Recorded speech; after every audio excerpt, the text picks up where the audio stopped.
এই শোন, তোর কি মনে হয় আমরা এমনি এমনি দিনে লাখ লাখ তৈরি হই নাকি? একবার নষ্ট করলি আর কিছু যায় আসে না, এইটাই ভাবছিস?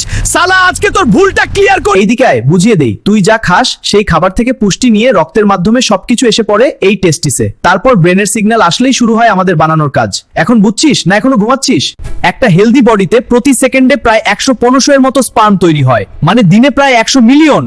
আর তোর অবস্থা দেখলে তো মনে হয় ফ্যাক্টরি বন্ধ হয়ে যাবে যে কোনো সময়। নতুন তৈরি হওয়া স্পার্ম গুলো সরাসরি কাজে লাগে না রে, এগুলো আগে এপিডিডাইমিসে গিয়ে ট্রেনিং নেয়। একটা পুরো ম্যাচিওর স্পার্ম হতে সময় লাগে প্রায় 70 দিন।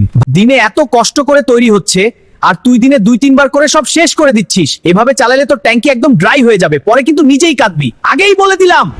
শোন, ঠিক হতে চাইলে আগে ওইসব আজাইরা ভিডিও দেখা বন্ধ কর।